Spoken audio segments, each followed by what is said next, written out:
খাল খনন সমস্ত ভরাট করে তারা তাদের ইচ্ছা মতো বাড়িঘর বানাচ্ছে। জনগণের ট্যাক্সের টাকায় কিন্তু আপনারা চলেন। আজকে সেই দিনে পেপার পত্রিকা খুলেই দেখি একজন মুক্তিযোদ্ধাকে পিটিয়ে মেরে ফেলা হয়েছে। কোনো বিচার নাই তো, পুলিশ কেস নেবে না, পুলিশ যাকে খুশি তাকে ধরে নিয়ে রিমান্ডে দিয়ে দেবে। আজকে কারাগারে আমাদের নেতাকর্মীরা কোথায়? আমাদের নেতাকর্মীকে কারাগারে পিছু খালিয়ে তারা হাঁটছে। আজকে কি অবস্থা? আজকে আমার মতো একজন প্রবীণ মহিলা, যিনি আর কয়দিন পরে, আমি আর কতদিন বেঁচে আছি, আজকে আমার বিরুদ্ধে মার্ডার কেস এবং আমার কেসগুলো সব সাক্ষী আরম্ভ হয়ে গেছে। আমাকে কোর্টে রীতিমতো হাজিরা দিতে হয়। চিন্তা করেন এতগুলো কোর্ট কিসে? ওই যে গুলশান অফিসে যখন অবরুদ্ধ ছিলাম, সেই অফিসে ম্যাডামের সঙ্গে আমি ছিলাম এবং সেই কারণে এতগুলা বোধহয় 56টা কেস দিচ্ছে শুধুমাত্র ওই কোনো থানাও আমি অত সেইভাবে যাই নাই। যেসব থানায় আমার জন্য কেস দিয়েছে সেসব থানাও কিন্তু আমি যাওয়া আসা করি না, তারপরে দিয়েছে যে ঠিক আছে, এটা তো খুব ভালো জানে। তো এই অবস্থা, এবং এখন এইগুলো আমাদেরকে ফেস করতে হচ্ছে আমাদের নেতাকর্মীকে। কিন্তু একটা কথা অত্যন্ত সত্য, এটা আমার এখানে নূর একটা কথা বলেছে যে আপনারা খুঁজে দেখুন কারা ব্যাংকক কি কাঠমান্ডুতে মিটিং করে। আমি একটা কথা বলতে চাই, বিএনপির যে সাচ্চা কর্মী যারা আছে তারা কিন্তু কোথাও কোনো মিটিং করে না।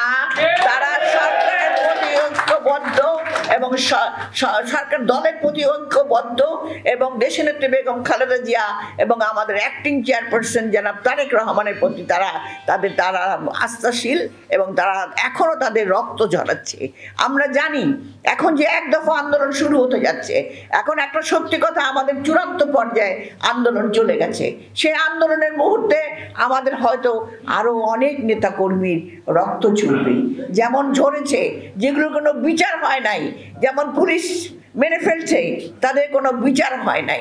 আমরা কিন্তু পুলিশ ভাইদের এখনও অনুরোধ করি, আপনারা আপনাদের বিবেকের সঙ্গে কাজ করুন। আপনারা জনগণের নিরাপত্তার জন্যই কিন্তু আপনারা এবং জনগণের ট্যাক্সের টাকায় কিন্তু আপনারা চলেন, কিন্তু তারপরেও তারা নির্দেশ অমান্য করতে পারে না, নাকি যাই হোক তারা কিন্তু করছে। এবং আমাদের এই আন্দোলন, যে আন্দোলন শুরু হবে এই মাস থেকে শুরু হচ্ছে, সেই আন্দোলনে আমাদের আরও অনেক নেতাকর্মীর আমাদের রক্ত ঝরবে।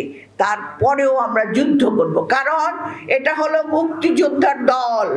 শহীদ প্রেসিডেন্ট জিয়াউর রহমান, যিনি স্বাধীনতা ঘোষণা করেছিলেন, যিনি ওই দিন যেদিন সমগ্র বাংলাদেশে গণহত্যা শুরু হয়ে যায়, সেই দিন সেই মুহূর্তে বিদ্রোহ ঘোষণা করে সমগ্র জাতিকে ঐক্যবদ্ধ করে মুক্তিযুদ্ধে ঝাঁপিয়ে পড়েছিলেন এবং কৃষক, শ্রমিক, ছাত্র, যুবক, মহিলা সবাইকে নিয়ে তিনি যুদ্ধ করেছেন, দেশকে স্বাধীন করেছেন। এই দলের প্রতিষ্ঠাতা শহীদ প্রেসিডেন্ট জিয়াউর রহমান, যিনি বলেছিলেন জনগণের কল্যাণের পাশে তোমার থাকবে, জনগণের জন্য কাজ করবে।